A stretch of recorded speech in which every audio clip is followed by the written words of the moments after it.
we have read to you the very beginning of the sutta where the Buddha says this is the path, and if you were to practice it for 7 years and for 7 months and then for 7 weeks, and then he says for 7 days, if you were to practice mindfulness of these 4 areas of your life, you will create the conditions for your liberation. And then he says something else that I always bypassed, and then it just really struck me. And he said, putting aside all your worldly concerns and then bringing your presence, your intentions, your beautiful intentions to what your experience is. And I wanted to, I know I'm doing it a little backwards, but that's what's coming through.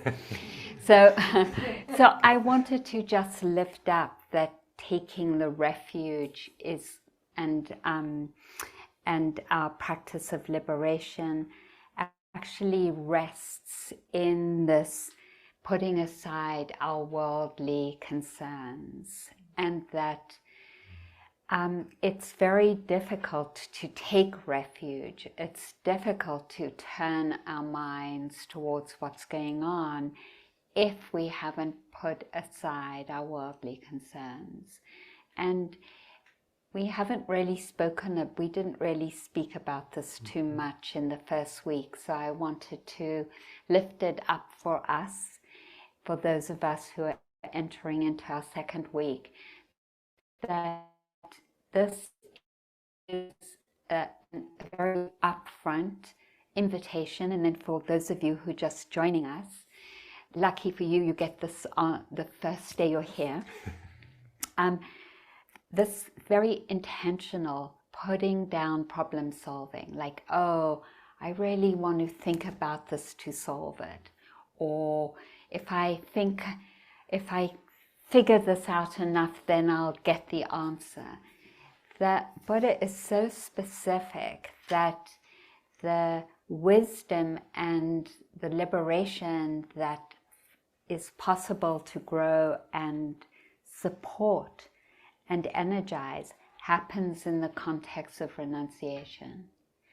And the first part of that renunciation is really being willing, whenever any thoughts of planning come up, or trying to figure out, or trying to think through something, to really be willing to renounce it. And so I wanted to tell the story that some of you have heard plenty of times, but in the tradition of the Buddha, who said the same thing over and over again, I want to repeat the story because it's a story that's apropos of this. It feels so powerful to me. We mentioned that some people don't talk about their stream entry experience per se. Ruth didn't either, but traditionally your masters don't ever support you to teach until you've reached stream entry, which is the first touch of really an embodied, it's not an experience, but the embodied knowing that we are part of life and there's no separate self.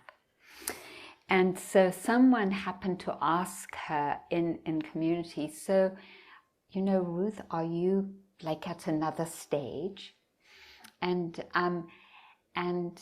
so,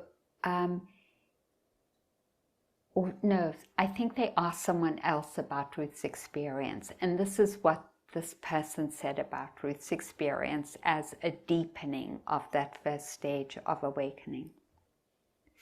She told the story of Ruth going on a vacation with her husband Henry to Mexico. And Henry came from a very wealthy family that had a lot of shares in the Santa Fe railway system. And it wasn't just that they were wealthy, they were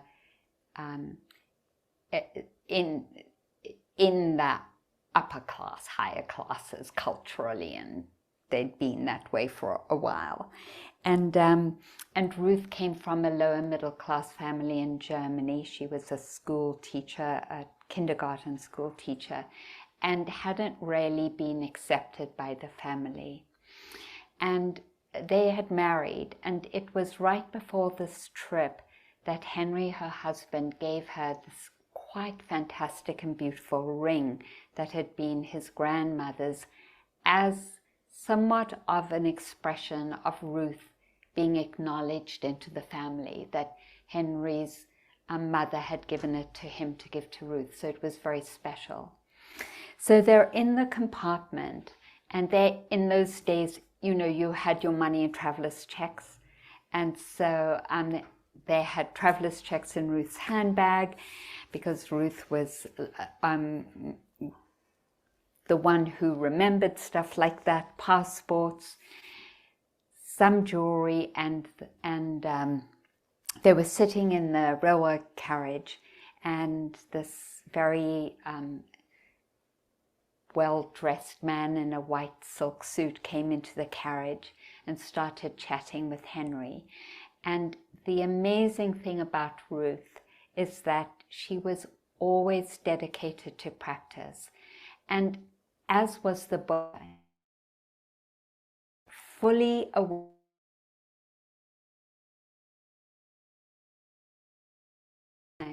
Go every month. When it started to rain, he would meditate for 3 months. And I brought the book, but now I'm starting something different than I thought I would say. But Deepa Ma, who was also considered fully awakened, she practiced all the time. So don't think you're ever going to be off the hook. This is lifelong, the invitation to keep on practicing.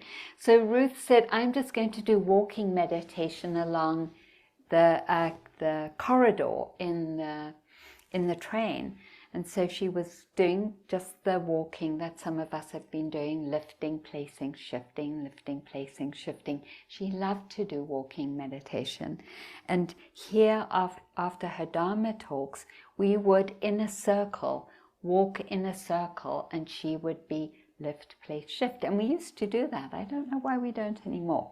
Anyway, so she's doing the walking meditation, and she has this sort of thought, and she's like, I better go back to the compartment. And she goes, Henry is asleep and her handbag is gone.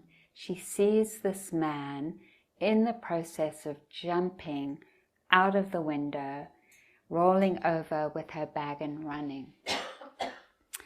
And she says, may you go with my blessing, so you receive no bad karma from this act. And it was that moment of renunciation and generosity that opened her heart into a deeper awakening. Second stage. So how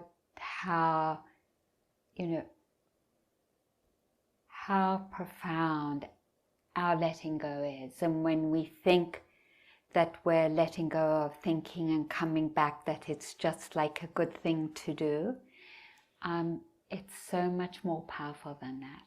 It's a moment of creating the conditions for freedom, every letting go, and a letting go of our thinking process, letting go of any wanting, being willing to do the work of letting go of any anger, resentment, shame, blame, and judgment, at least starting the process.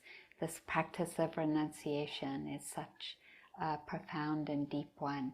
And so as we move into our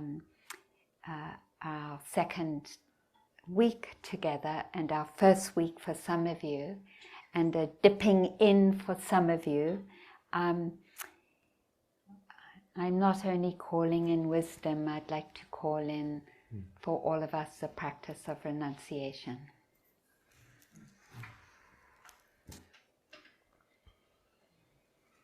No, that wasn't really a refuge. But Could be. Can take refuge anywhere. Do you want to go ahead and just do something? Yeah, so I love that story, and I hadn't heard before that that was the second stage of her awakening. And and what I hear in that's so beautiful is just that it was right there, that that's where her mind and heart went, and that's part of what I see in the practice, is that the more I practice, the closer those wholesome actions and those beautiful states of mind are, the easier they are to locate, and I don't have to reach quite as far. And so when we look at the refuges, I remember the first time I was taught the refuges, the teacher said, well, we're always taking refuge in something. And we have a choice, and that's what I think is so beautiful about the practice of the refuges, is that we have a choice. We can choose what we take refuge in, where we go for peace, where we go for growth, where we go for ease, where we go for safety. And refuge has that sense of safety, that safe harbor that Arinna brought in on one of the early nights. And so we start with the Buddha, and it's beautiful when we have been chanting the Namo Tassa, homage to the Buddha, the enlightened one, the self-awakened one. And there's something very beautiful in joining in that stream of reverence and appreciation of the historical Buddha, this person who started something that is still so meaningful. Oh, sound? Uh-oh. Yikes. Thank you. Appreciate it. It feels to me like it still could be louder, because I'm not sort of hearing myself. I mean, the extra noises. So how is that? Good. I'm not seeing like a big thumbs up though, so I think it maybe needs to be just a little louder. How is it now? Okay, thanks, Larina. Anyone else not able to hear? Okay, and Nance, you're okay? I can hear very loud. Okay, so maybe I should be a little softer now. Yeah. So, I was just saying, there's this beautiful reverence that we've been joining in of the historical Buddha, this person who, like us, born into a human body and experienced all the things that human beings do, and got really, really curious about it. And of course, it's said that the Buddha, now I'm getting like a something else, maybe I went ask for too loud. Let me regroup. We're born into a human body just like we are, and with the same tendencies, but a lot of work that had gone into many previous lifetimes. It said that the Buddha spent countless eons perfecting the paramis, these beautiful qualities of generosity and virtue and renunciation and wisdom and energy and patience and truthfulness and resolve and loving kindness or metta and equanimity, that he spent, many, many, many incarnations perfecting these beautiful qualities in all kinds of different bodies, human, animal, divine, devas. And that over countless eons, that perfecting process resulted in his ability to look so deeply and actually see what was here, to the point that he woke up irrevocably. So there's something very beautiful in that, and I also realize when I say countless eons, it sounds like, wow, that's going to be a long time. But none of us know where we are on that. If we are believing in rebirth, we have done a lot of work already, and perhaps countless eons of our own work. So there's that reverence for the Buddha and his generosity. He didn't want to teach initially. He thought, this would be a little bit hard to explain to people, and I think I don't want to do it. And it's said that one of the Brahma gods came to the Buddha and said, "No, please, you have to. There are people who will understand. There are people with little dust in their eyes who will listen and who will put your teachings into practice." And so the Buddha did. And the Buddha did that out of compassion. And so when I honor or revere the Buddha, there's that sense of gratitude for his generosity, and then all of the generosity of his followers and people who have supported the Dharma for thousands of years. And then what the refuge of the Buddha is also pointing to is our own capability, our own ability to awaken, and the promise that that is within us, and that we have access to that, and that we can build a bridge to those beautiful qualities within us that are being perfected, day by day, month by month, year by year, maybe lifetime by lifetime. And that eventually we too can awaken. And as I was talking about last night, we awaken little by little. We have these moments of awakening.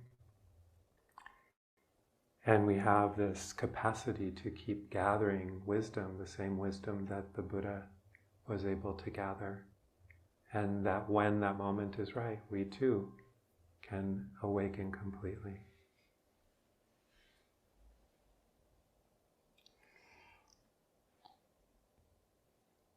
In the Mahayana tradition, the framework is that we are already awake, and that awakening is covered.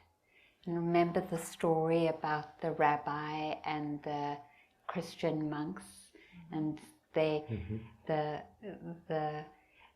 abbot came back and said, "One of us is a savior." And I love that story because it points to that we are already awake. It's both and, the developmental and this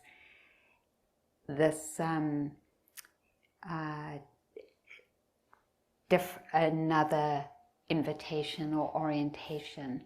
And I'm just saying that because how different would it be if we acknowledge, like right now, here we're together, and each one of us is already awake. And that's another way of taking the refuge.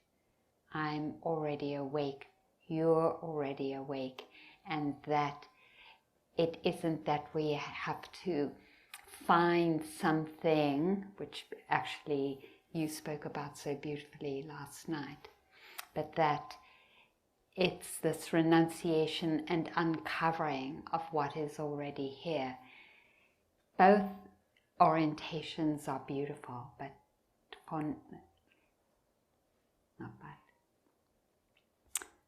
our agreements, our community agreements, no but, and.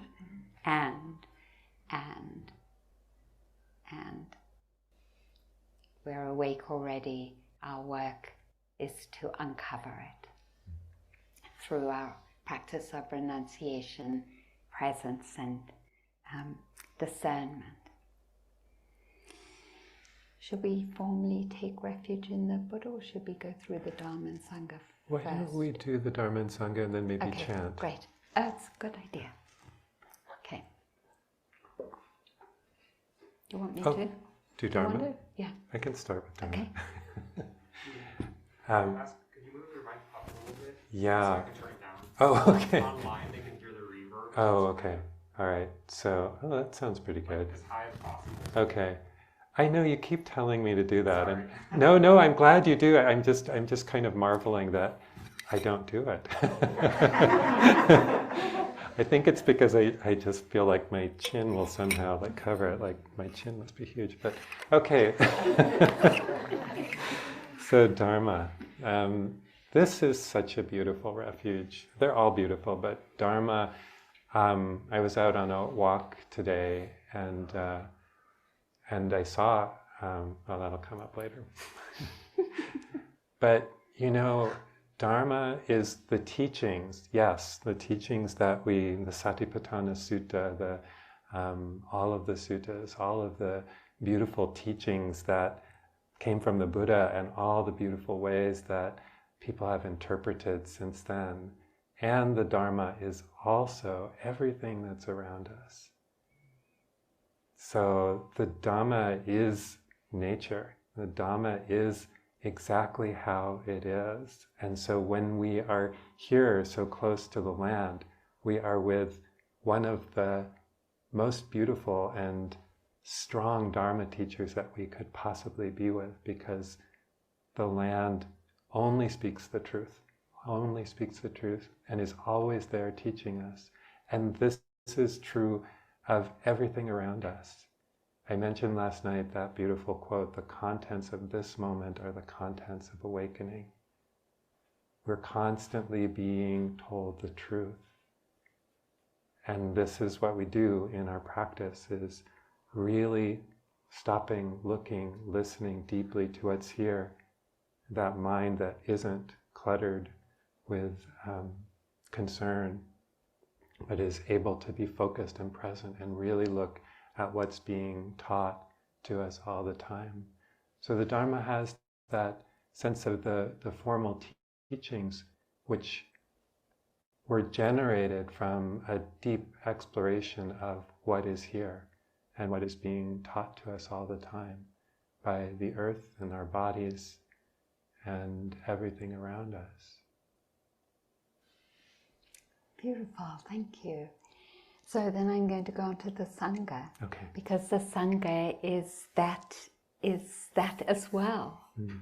It's the everything that we relate to, right? That contributes to our lives. The food we eat is Sangha, supporting us and sustaining us. And the farm workers are Sangha because they're part of that process. And the waters are our Sangha because without them we wouldn't live. These beautiful supports to our being that enable us to practice. And everything is Sangha when it's held in the relationship of how does this support me and what can I learn? And that's Sangha then. In particular, we here also are Sangha in the ways that we keep mirroring back to each other what our possibility is. You know, in one moment of forgetting, and then I'll see someone walking in the walking meditation, and I'm reminded again that, oh right, I forgot. So we're supporting each other and teaching each other.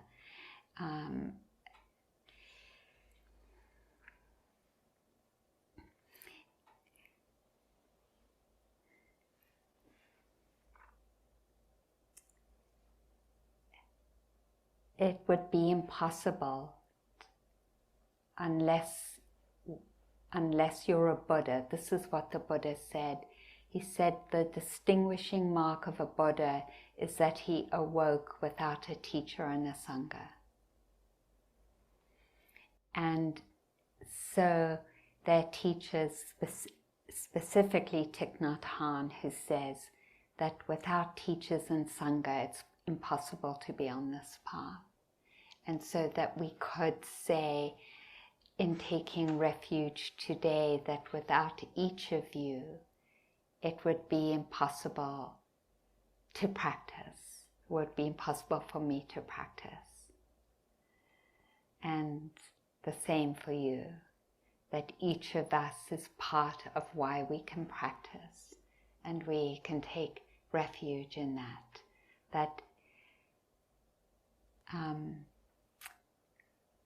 your presence and practice literally support me, and my presence and practice supports you. Okay. So then, if you like, and it feels comfortable to you, and you'd like to, we could offer the refuges together, and using the chant Buddham Saranam Gacchami, and before that we can chant the Namo Tassa Bhagavato Arahato. And do you need your papers? Do you need to grab your papers? Some people might not know it so well. Okay. Thank you.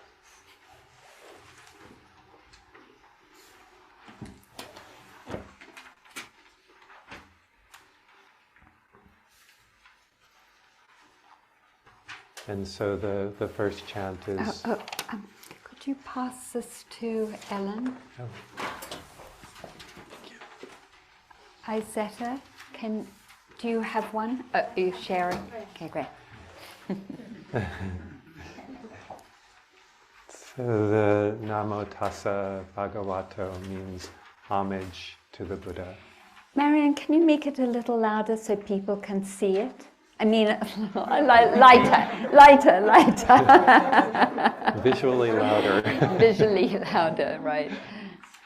Yeah, that's a bit better, thank you. Thank Not you. great, but better. Yeah. Okay. So, does anyone need a sheet?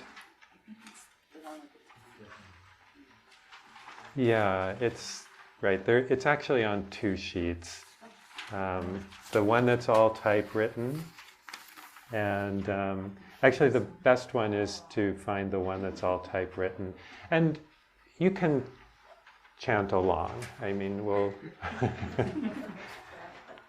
we'll get there. We'll get there together. Okay. So just taking a moment to touch in to your own intentions and your own heart.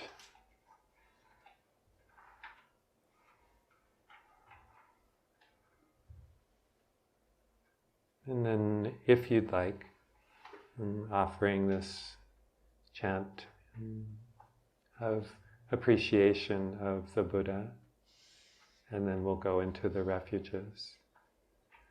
Namo Tassa Bhagavato Arahato Samma Sambuddhassa. Namo Tassa Bhagavato Arahato Samma Sambuddhassa. Namo Tassa Bhagavato Arahato Samma Sambuddhassa. Buddham Saranam Gacchami, Dhammam Saranam Gacchami, Sangham Saranam Gacchami, Dutiyampi Buddham Saranam Gacchami, Dutiyampi Dhammam Saranam Gacchami, Dutiyampi Sangham Saranam Gacchami, Tatiyampi Buddham Saranam Gacchami, Tatiyampi Dhammam Saranam Gacchami, Tatiyampi Sangham Saranam Gacchami.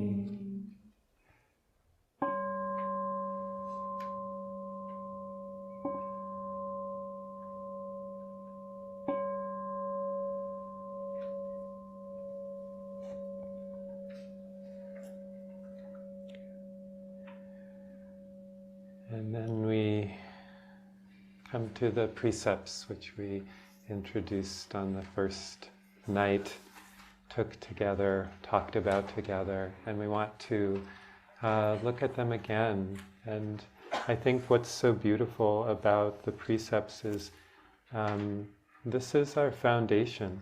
This is really the starting point for practice.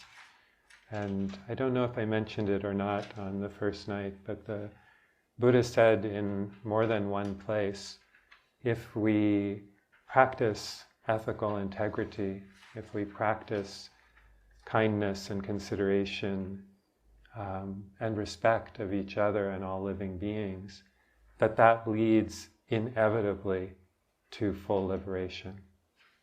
And that's the place that we start. And moving out from there, everything builds from that. And it's also the foundation of our community. It's a container for us, it's a safety, it's a refuge in and of itself. Because it's a way that we give each other safety. It's a way of supporting each other as Sangha. And the first precept is I undertake the training to abstain from taking life.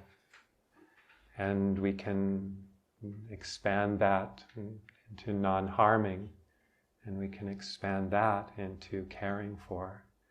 And it's basically deep respect for life wherever we find it, in whatever condition we find it. Whether it's life that we like the beautiful rabbits, or whether it's life that we find sort of difficult, like the flies. Wherever we find life, we want to respect and honor it. And of course, the life of each other and the well-being of each other. And so just practically, I know we've all been practicing with the flies and the spiders and the lizards and whatever we find running around our rooms. I went out on the same walk I went out on today. I saw a tarantula like Marion did last week, and just amazing to be in the presence of such a beautiful being. And it was only the second tarantula I've ever seen in my life, and interestingly, both of them on Halloween.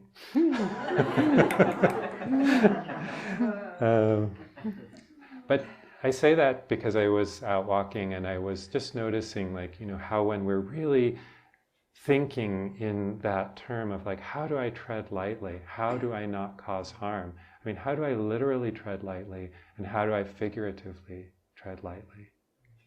And, that treading lightly, I mean, whenever I see an anthill, it's I just know, okay, that's a community there. Obviously I'm not going to walk over it, but I'm even going to walk 3 or 4 feet to the side so that I'm not harming any potential people or little beings coming back to their home.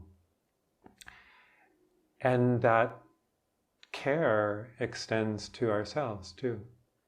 How am I caring for myself and not causing harm to my own being, to my heart or my mind? And it can be a beautifully expansive precept, because we can keep looking for ways of non-harming, ways of caring, ways of respecting each other and the life that we're allowed to share in here, and the beauty of this place. Thank you.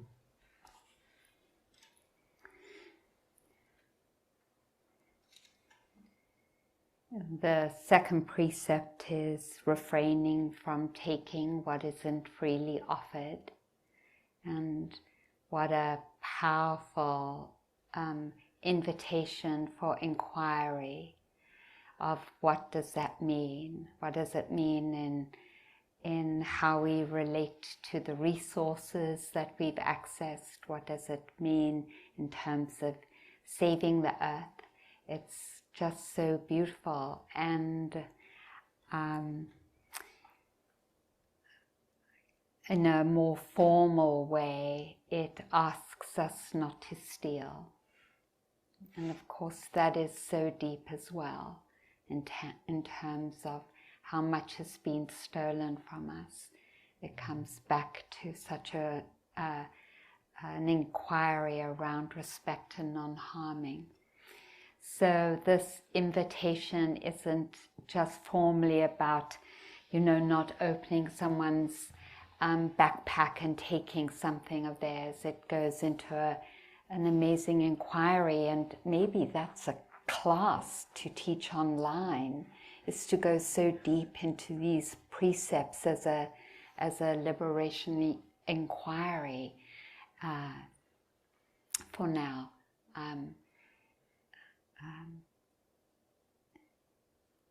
Orienting towards not taking what isn't freely offered.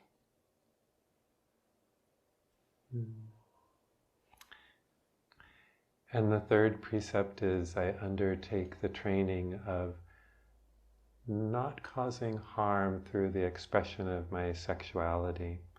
And I immediately hasten to say, this is in no way to make our sexual energies wrong or forbidden in any way. It's just to practice with them, to notice them, to allow them to be another area of inquiry, and to give each other safety.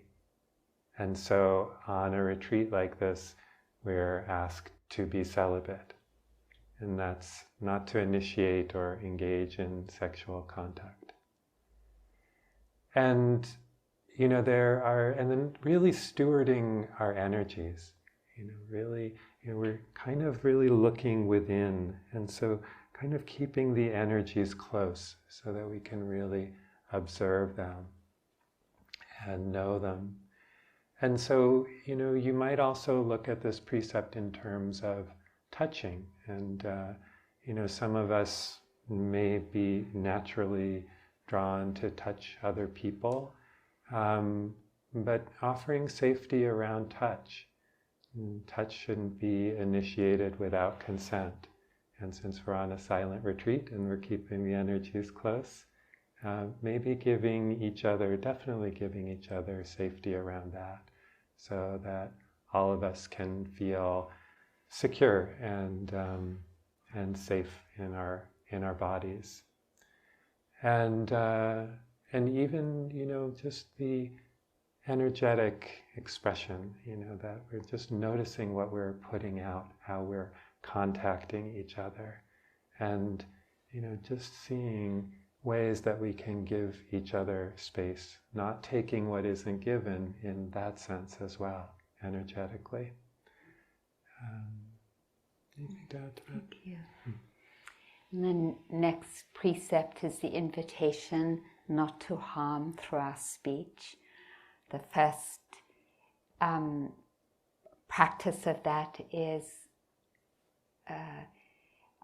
taking our own side and really becoming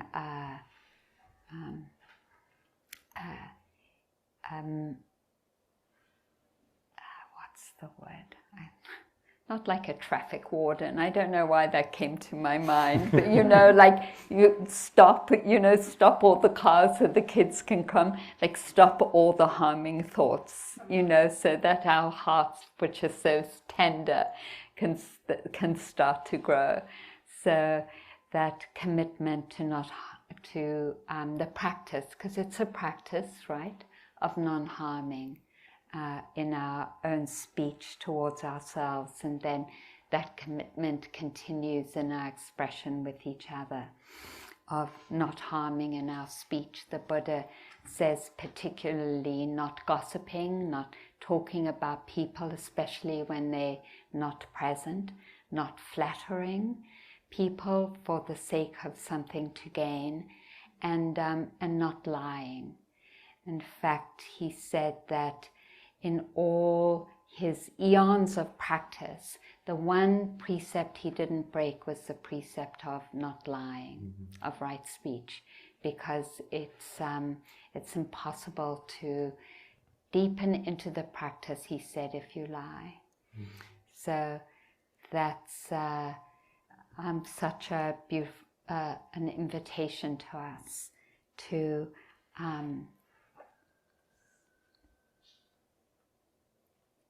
be willing and vulnerable enough not to lie.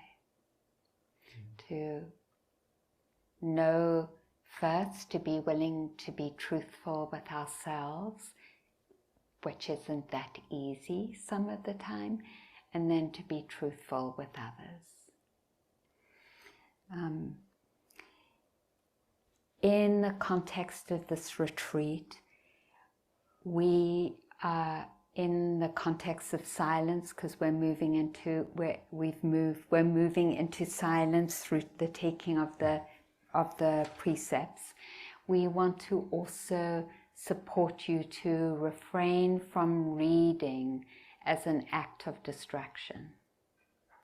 If you feel you're going crazy, then fine to read. But otherwise, the beauty of the container of not reading and sort of limiting your journaling and note-taking is that it's like, you know, when you're walking or doing something and exercises or swimming or something, and you come almost to an end where you think, oh, this is it, I can't do it, and then you go a little bit further and you can feel the strengthening that happens.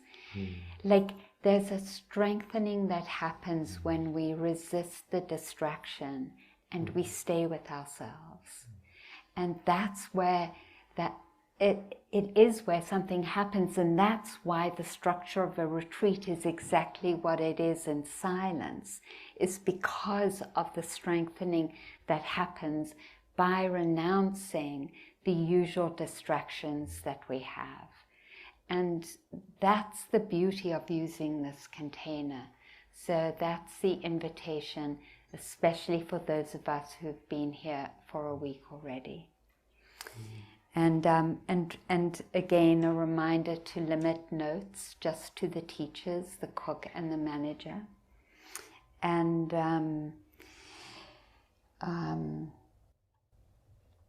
that's the invitation of non-harming through speech.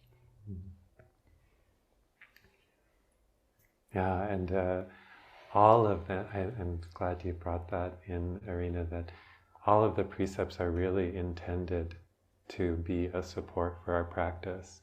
And when we're behaving ethically with that kind of beautiful integrity and actively inquiring our ethics, you know, alive and present and interested, you know, when we have that support, the mind is easier, the mind is quieter, the mind is happier. And those are some of the conditions that allow us to look deeply and to practice and to deepen. So all of these are, you know, they're safety for each other, safety for the Sangha, and they're also part of our technology of practice. And so the fifth precept is I undertake the training to abstain from taking or using intoxicants which cause heedlessness. And I love that one because it's like, well, here we are practicing mindfulness. Why would we do something that does the exact opposite? So this always comes with the reminder, this doesn't include medicines at all, or any kind of herbal or medicine that you've been prescribed that you take for your well-being and health. And please continue that. But it does pertain to, again, like, where does your mind go with this? It's like, yes, of course, okay, I'm not going to drink alcohol, I'm not going to smoke pot, I'm not going to do this, I'm not going to take this or that. But what else am I intoxicating myself with? What else am I using to experience escape or distraction. So we get to ever more subtle levels, you know. We can play all kinds of games with ourselves, like, what can I distract myself with? You know, and so it's not meant to be like a don't do it, but it's meant to be like, look at how I'm distracting myself. Where are the places that I'm not fully present, that I'm not willing to be mindful? And so many of us put away our devices, and if you would like to, you're welcome to add your device to the basket in the morning, maybe, if people would like to give up their phone or other device for the second week, you'd be really welcome to do that. And and just play with it. Notice, like, what's intoxicating me? What's drawing me away? And what distractions can I let go of? Anything else on that one? No. Okay. It's getting late. Yeah. So, so those are the precepts. Let's say them together and ring the bell after each one, like just to make a little ritual of it. So, we undertake the training to refrain from harming life. Oh, sorry. Oh, yes. Okay. Yes. I thought you were going to do it the first time, but I will say it and then let's all say it. We undertake the training to refrain from harming life. We undertake the training to refrain from harming life. You want to do the next one? We undertake the training from... we undertake the training to abstain from taking what is not freely given. We undertake the training to abstain from taking what is not freely given.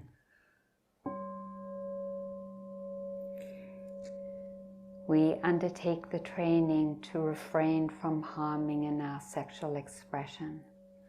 We undertake the training to refrain from harming in our sexual expression. We undertake the training to abstain from harmful speech. We undertake the training to refrain from harmful speech.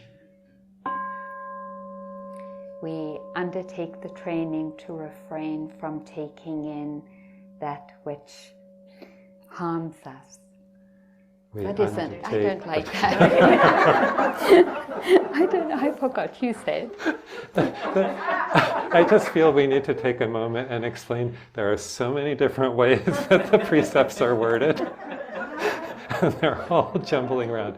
Okay, I'll do mine, but it's really long. We undertake the training to abstain from taking intoxicants which cloud the mind and cause heedlessness. We undertake the training to abstain from taking intoxicants which cloud the mind and cause heedlessness.